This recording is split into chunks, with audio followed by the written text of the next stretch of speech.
Mr. Chair. JP, on the attacks yesterday on me as the evidence leader, you spent a lot of time attacking me and the process followed in your evidence. In fact, people may have been confused as to whether you were making argument or giving evidence, but in any event, I will argue in due course that I have done everything required by me, by the JSC Act and the rules, and in particular that your understanding of the role of the respondents' legal representatives and the role of the evidence leader is incorrect as a matter of law. But let's stick to asking you to give evidence rather than making legal arguments. You hold the position of Judge President in the Division of the Eastern Cape, is that correct? Correct. And as the Judge President, you are the administrative head of the division and are expected to lead by example. Is that correct? Live by example. Lead.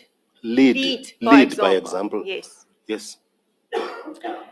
Would you agree that part of your duty as a leader is to foster a safe, respectful, and professional environment for all court personnel? Correct. As Judge President, if any judge in your division had engaged in conduct alleged to be sexually inappropriate with a junior staff member, you would treat such a matter with the utmost seriousness. Is that correct? If any member of the judiciary were to be alleged to have done what? Alleged to be sexually inappropriate with a junior staff member. Sexually inappropriate? Yes. It is incumbent on members of the judiciary in terms of the Judicial Code of Conduct to deal with unbecoming conduct on the part of colleagues and possibly to take it up. So would you have dealt with it? I would. Any inappropriate conduct by a judge. And as Judge President, you are expected to provide effective leadership to the division, is that correct? Absolutely correct. You also agree that your conduct inside and outside the courtroom must reflect the highest ethical and professional standards? My conduct? Yes, your conduct inside and outside the courtroom. Yes. You also agree that you are bound by the Code of Judicial Conduct and must uphold it in your official and personal conduct? Correct. Then you are also aware that Article 5 of the Code requires judges to act honorably and in a manner befitting judicial office at all times? I'm aware of that, and I'm aware of that clause that you are reading. I'm also aware of the fact that at the commencement of these proceedings, you referred to it, and I'm also aware of the fact that that which you are reading, which is 5.1, has got nothing to do with these proceedings as far as I'm concerned. Article 7 demands that a judge must dissociate from sexist conduct and must respect the dignity of others, correct? Yes. Let's look at your status as Judge President of the Eastern Cape Division. Sure. Would you agree that the Judge President has significant authority over both judicial officers and support staff in his division? Correct. You say I've got judicial authority. No, significant authority. Significant authority. Significant authority? Yes. Can you unpack that, please, for me? Because you have authority over people. I've got authority over people? Yes, because of your status as Judge President. I think we need to unpack it a bit. I am not going to shy away from the fact that I am the top judge in the Eastern Cape Division. And we need to contextualize the question. All right. I am not a supervisor of administrative staff. No, I didn't say you are a supervisor, yes. But you are in charge of the entire division. Is that True, correct? Yes. And you present the division at the heads of court? Correct. And you are accountable to the Chief Justice for the division? True. So you have the authority. I'm accountable to the division. I'm accountable to South Africa. All right. I'm accountable to litigants. Would you also agree that the public expects you to uphold the dignity of the judiciary at all times? Correct? And would you agree with me that the way in which a judge president conducts himself and the way he is perceived by the profession and by the public has a direct impact on the way that the judiciary is regarded? You mean what they see? Yes. Absolutely correct. Ms. Menga was never appointed as your secretary, is that correct? Yes, that is the position. In fact, she testified that she was never a secretary to any judge president at all. She may have provided assistance from time to time. So be it. You cannot dispute that. No. In fact, Ms. Menga also testified that under the leadership of your predecessor, the late Judge President Sangoni, she only engaged with him in person when required to perform duties. There were no other after-hour phone calls or WhatsApp messages exchanged. I hear that. You cannot dispute that. No. Then on yesterday, when you started your evidence in chief, you told this panel that you had an interest in Ms. Mengo. Yes. When did this interest start? After speaking to her on the day I had visited Judge Robertson's chambers, after I had spoken to her, and when we had a chat in the evening. So did the interest already start in her office? When I was interacting with her, and then we spoke much later on that day. But I want to unpack this. When did your interest start with her? Was it in the office or only during the WhatsApp chats? It started to begin with when we were talking, and then specifically later that night. What sparked your interest? What sparked my interest? Yes. I was just attracted to her mannerism and how she spoke and how she held herself Was this the first time that you interacted with her?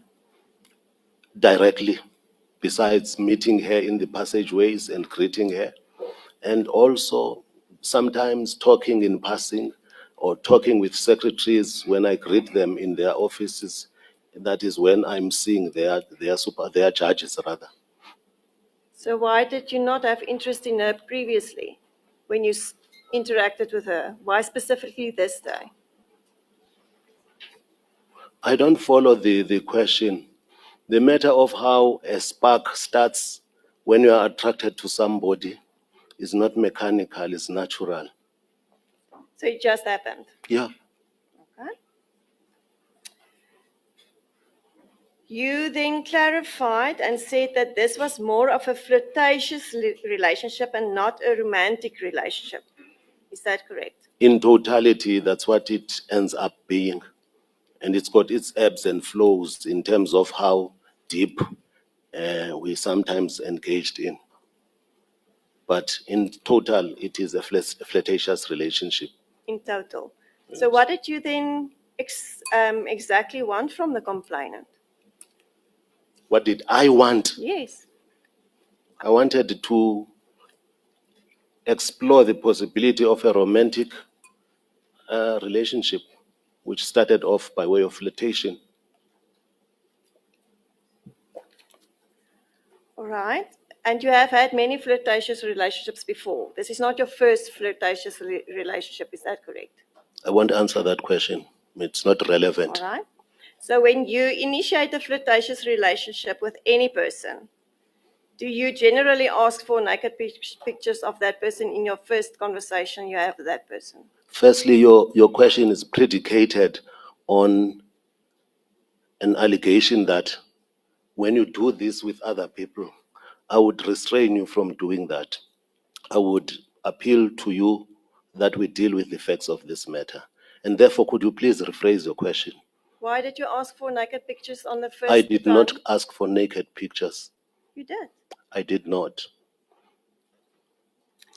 Put it this way, at no stage did I ever ask for naked pictures.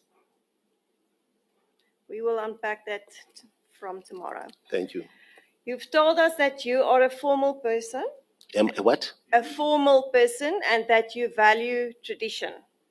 I value what? Tradition and culture. Yes, sure. And you've explained to us how courting happens in the Xhosa culture. Yes, as far as I know it. And you've told this panel that what we've seen in these WhatsApp messages are reflective of courting in your culture. I think the statement that you are putting to me is too broad.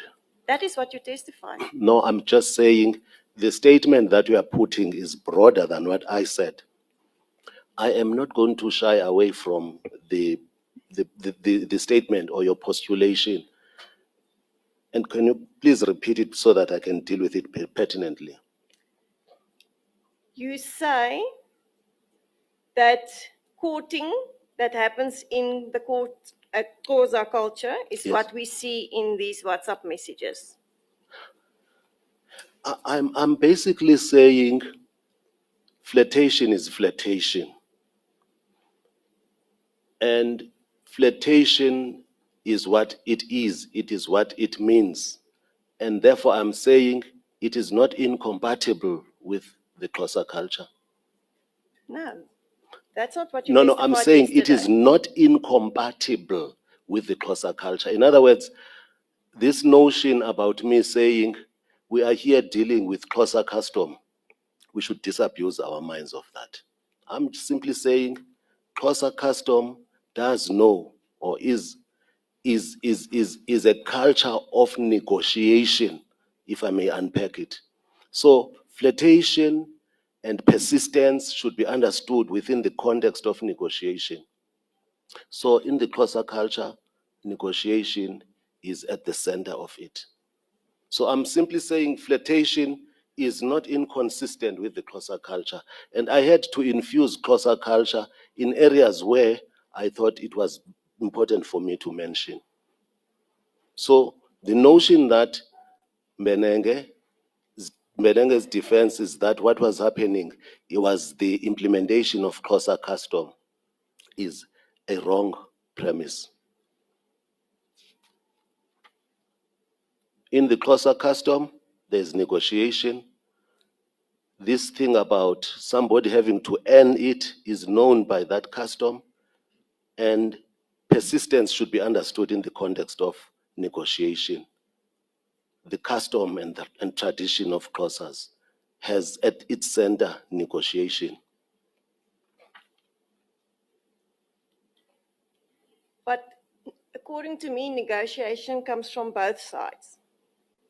A negotiation cannot come only from one side. You also understand it like that. I do understand from that. I do understand your statement, the way in which you are putting it.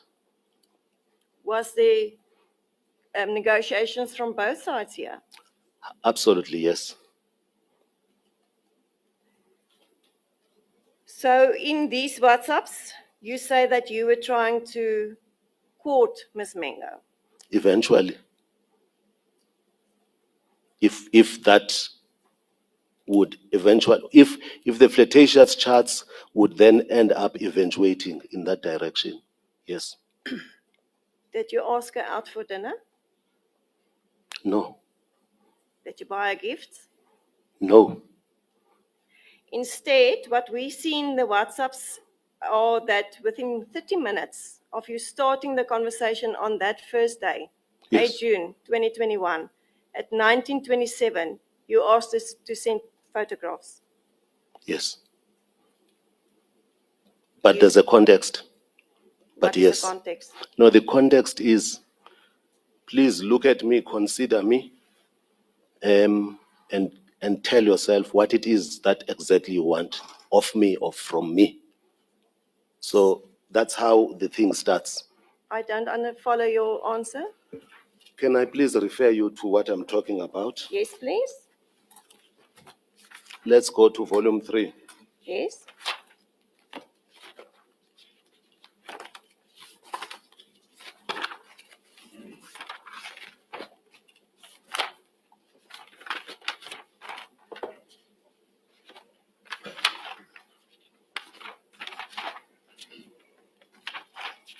If you can be patient with me, please. I will. So let's go to page 1161. Evidence leader. Sorry, ma'am. Could we go to page 1161? 1913. I maintain myself well. Exercise keeps me younger. Keep it that way. Then she winks. And then Zawupendi Jonge. And then page 1162, further down, I say, how would you prove? And that related to age. Then the answer, 1162 at 1921, nguwe ofuna ukuyijonga, my part would be giving you a task. You are the one who wants to show, you are the one who wants to consider my age. My part would be to giving you a task. I can defer to superior wisdom. Nguwe ofuna ukuyijonga. Nguwe ofuna ukuyijonga. You are the one who is requesting to have a look at it. My part would be giving you a task. Then that's English. And then at page 1163, at 1924, I want to give you a chance for you uba uyijonge. 1163, the last part for you, ukuba uyijonge. When we complete the sentence, I want to give you a chance for you to have a look at it. Yes. And then below that, immediately at 1924, within a minute, then you determine what you are looking for. What you are looking for in me.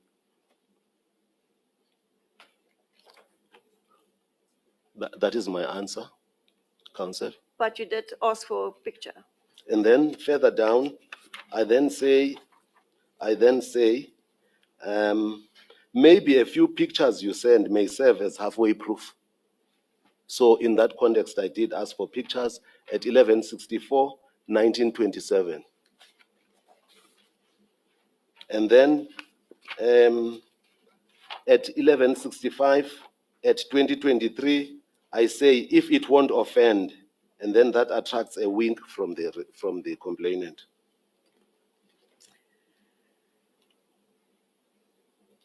I put it to you that this is not a respectful way to engage with a person that you are courting on the first day that you are talking on WhatsApp. Is that so?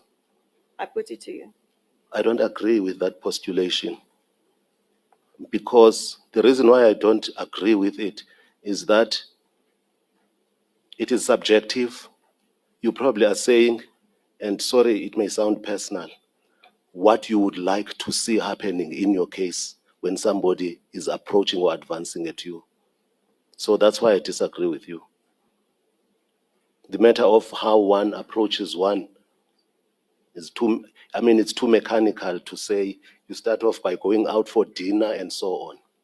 But yes, you- in the Western context, maybe. You didn't ask Ms. Mbenenge what her preference was, What how her pre- she would like to be courted. No, I did not have to. Why not? You don't ask somebody how they want to be courted. You just negotiate. The matter of how a man proposes a woman has no stipulated approach. But You there do are- anything that wants you to engage somebody to see her interest in you, possibly, and to indicate your interest in them. That is a very profound statement you might make. You do anything. No, I'm just saying, when I say you do anything, I will appeal to you not to blow it out of proportion.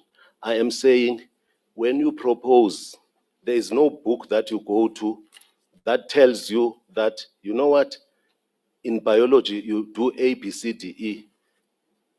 It is a matter of the heart and the brain and how you express yourself. For instance, when I say, if it won't offend, I was quite mindful of the fact that I don't want to engage somebody in a chat only to find that they will be offended. She is a secretary in your division. Correct? Surely you must exercise caution. True. Hence I say, if it won't offend, among others. That's not the only time when I had to check whether she is with me in what we were conversing about. I will unpack the WhatsApps later on. I will come to that. Thank you. So can we take it that you assumed that there was consent? At which point? You can tell us. At which Please. point do you say that there was consent? When I answer the question from the perspective that if you look at the entire interaction, I would say there was consent. And I'm answering in that fashion because when I called upon you to unpack your question, you chose to pose it the way you did. So I'm basically saying there was consent at all material points in time. And in its conspectus, in the final analysis, when you look at everything that happened, you are bound to conclude, as she did when she was cross-examined, which is that any reasonable person would believe that you were playing along. And the answer was ewe, EWE, which means yes. I put it to you, you assumed consent from the start. You did not have all the WhatsApp conversations already that first day. So you could not look at all the evidence. No. Counsel, what I'm doing is, in answer to your question, I wanted to know from you, are you talking about consent on a particular day or consent, and you said generally. And I'm saying, if you look at the charts as we see now, with the benefit of what we have in front of us, I am saying the charts were wanted. They were not unwanted. And also I'm saying, specifically in relation to the very first day when we interacted, based on what I see here, based on my answering affidavit before the JCC, my answer is, I don't agree with you in your proposition. For instance, I say, if it won't offend, and there are so many other times when I interact with her and check whether, they say in English, to test the room, just to see whether we are still on par with one another. And that is why she eventually shared her picture on that day, on that night. But if we now look at all the evidence we have, there's a sexual harassment complaint. So surely there was no consent. No, that's a presumption. It is not correct. And also, I will urge you, when you put such propositions, to say, based on this version and that version and whichever else version, then you can put your proposition. But I disagree with you. The notion that you are coming up with is the notion that you are presumed guilty until you prove yourself innocent. The fact that somebody does lay a complaint, regardless of whether the complaint is legitimate, is valid, is truthful, is based on the truth, is paramount. So I am not going to accept a proposition which I believe is not correct, that kungamangalwa ithetha into okokuba lo mntu umangalelwayo uyenzile loo nto. The translation of what the JP just uttered now.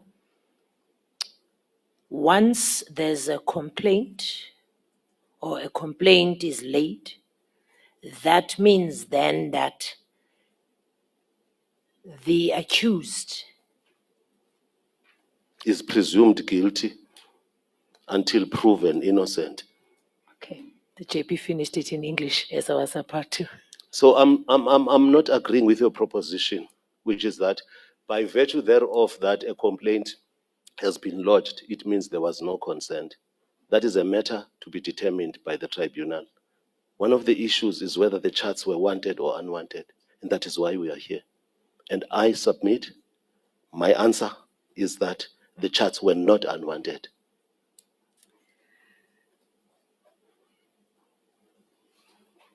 You know what the definition of courting is?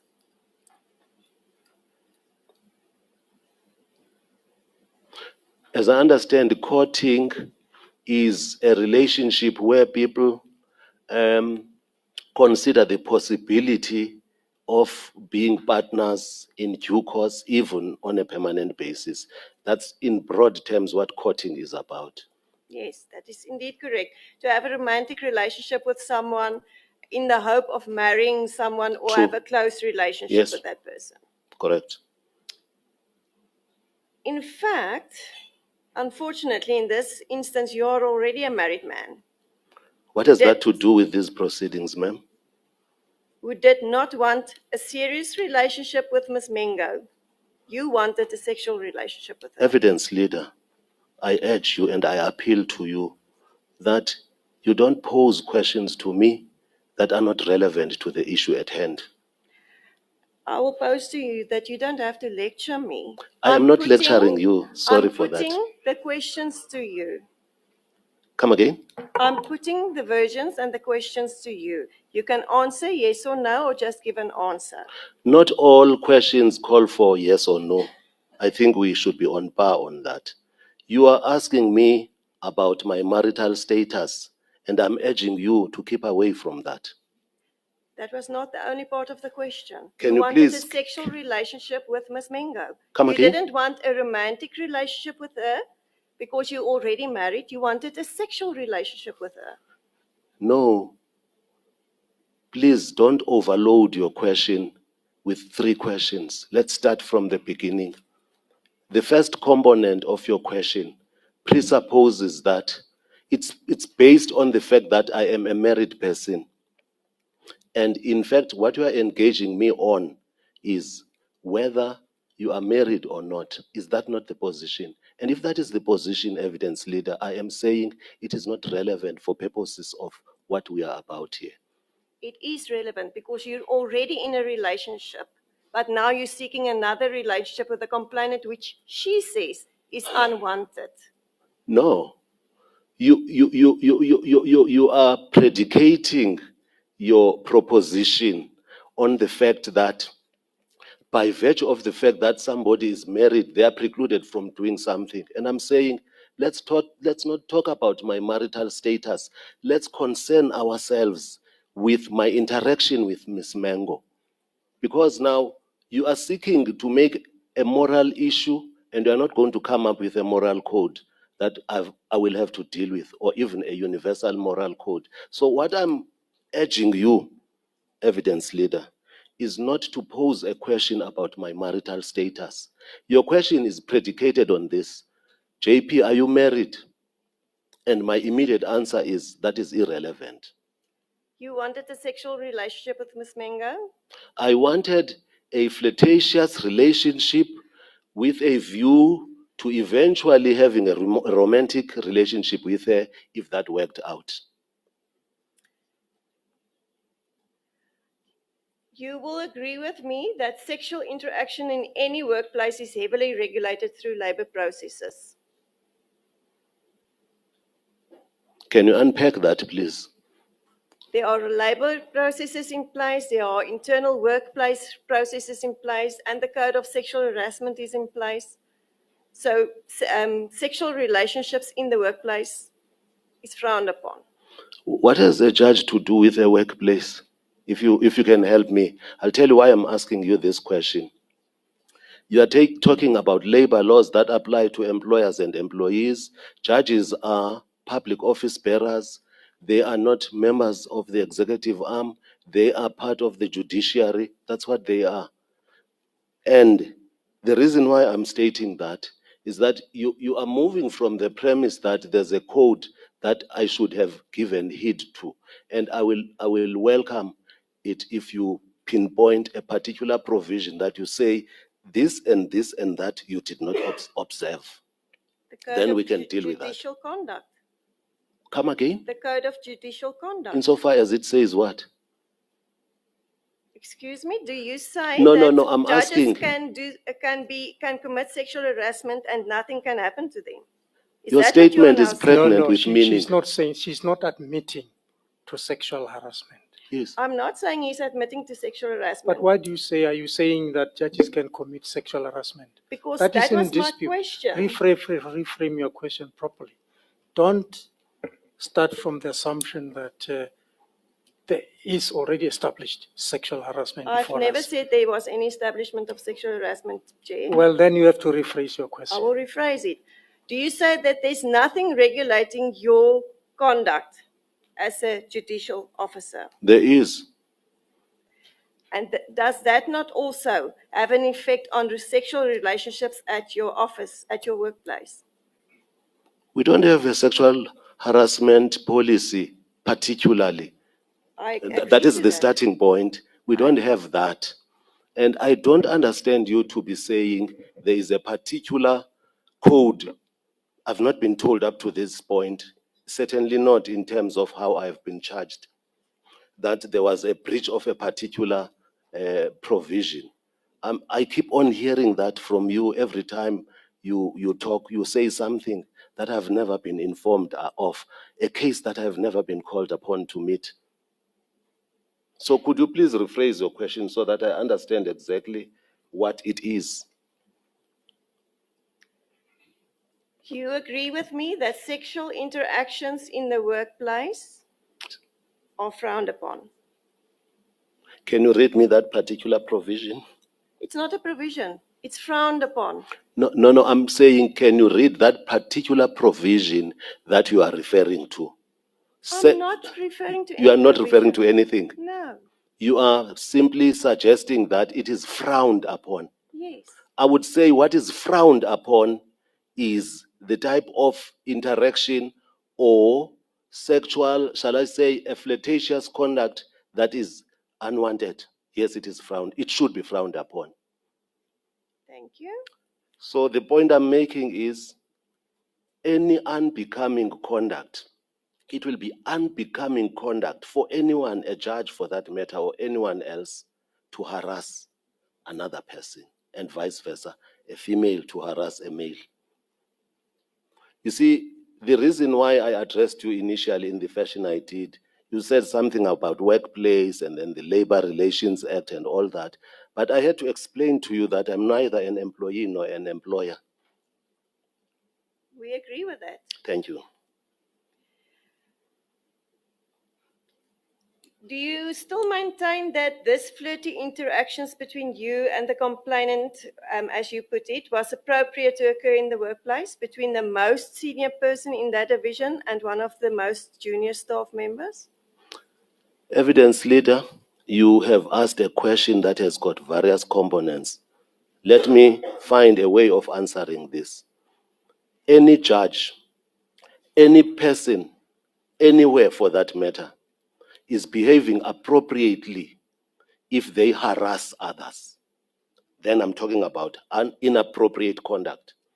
But when people flirt with one another and the flirtation is not unwanted, I do not believe that there is anything that one may say is it should be frowned upon, because I'm going to ask you in terms of what?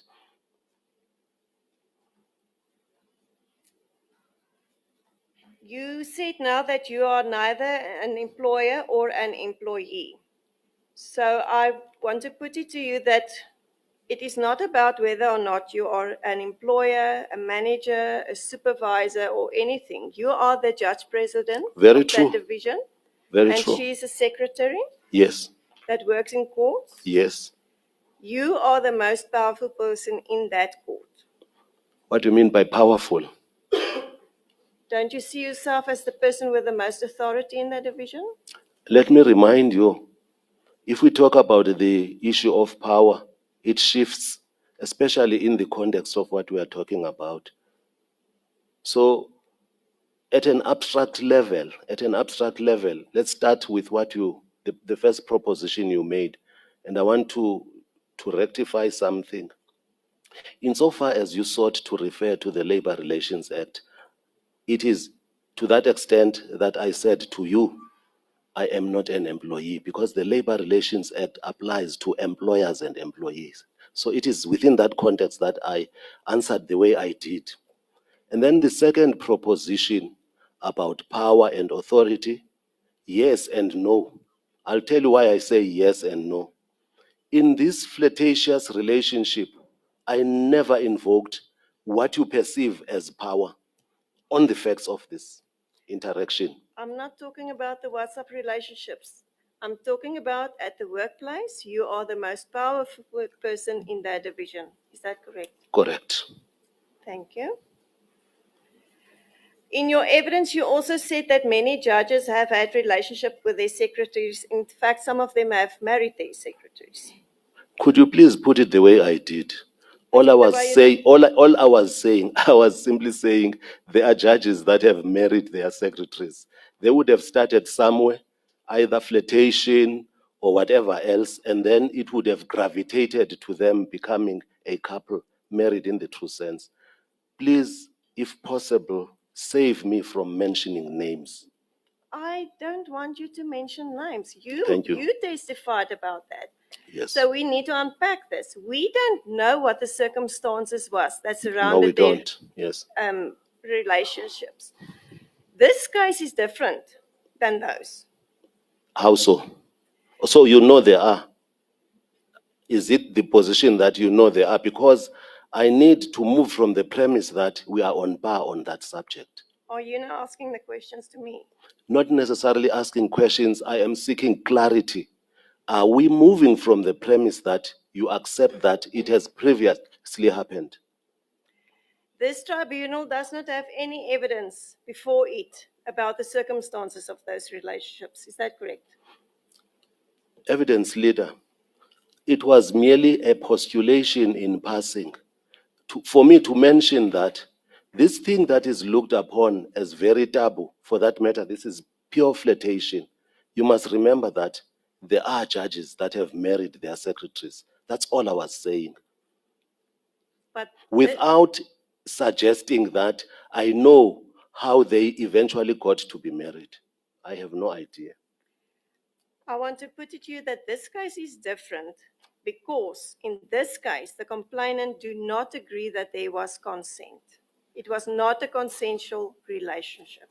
You keep on coming with a presumption, evidence leader, and I don't believe that is correct of you to do so. This notion that once sexual harassment is mentioned, then surely one must have committed it. This is an allegation. I am here to refute or rebut that allegation.